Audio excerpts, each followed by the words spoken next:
All right, so after doing that for about 3 to 6 months, but just to be on the safe side, I would say 6 months, right? So go out there, learn something new every single day. YouTube, podcast, lynda.com, Udacity, whatever, right? Go out there once a week, execute on on those principles, and get real world feedback. Practice what you're learning, right? And as you're doing that, start to kind of pay attention and volunteer to do work for big names and brands and events in your local area to build social proof and build your portfolio up. Right? So after a while, once you have a credible portfolio, you can now start charging for your work. Right? So now you're going from being an amateur to a semi-professional, to a professional. Right? So when I say start charging for your work, don't just pick a random price.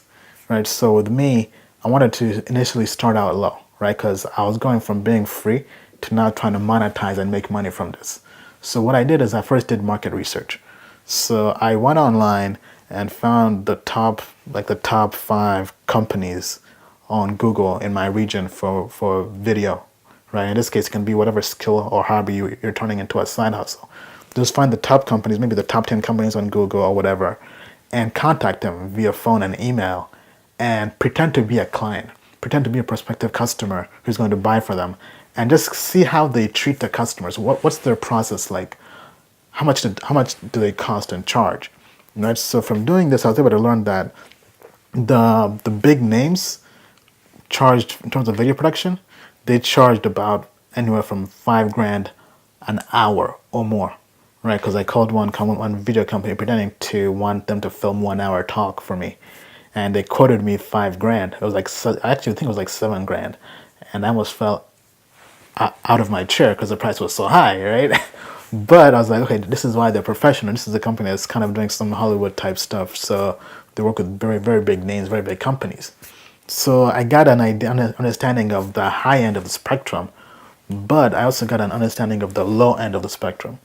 So I was able to learn that amateur freelancers, people who are relatively new or who didn't really know how to market themselves, were charging anywhere from about $25 an hour, with the high-end freelancers, not the professional video companies, but the high-end freelancers, charging about $75 an hour. So since I knew I was kind of relatively new and still learning the space in terms of actually committing to this on a semi-professional manner, I chose to start off at the bottom, right? So you have to walk before you can crawl. I mean, you have to crawl before you can walk, right? Before you can run, but before you can fly, right? So I was taking baby steps. So I went from working for free to starting at the lowest price of the market. So based on my market research, the lowest price was $25 per hour. So I started charging people $25 per hour. And I did that till I got about anywhere 5 to 10 clients, paying clients. And the thing you learn very quickly is that it's totally different working with somebody when you're doing free work for them and they're actually paying you to provide a service. And the thing I learned is people are more critical when they're paying for something. And I learned so much because there was so much I didn't know when I was working for free, because when you mess something up, the person isn't really going to be critical of you because they didn't pay you. Right? So working with those first 5 to 10 paying clients, I learned so much.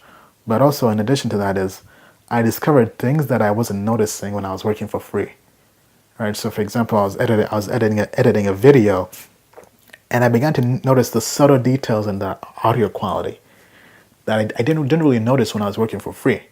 To a point, I realized that hey, some equipment I have is not that great, so I have to get better quality equipment. So I ended up getting even more equipment, right? So once I began charging for these things, I began to pay attention to detail, and so did the clients, and I was able to learn.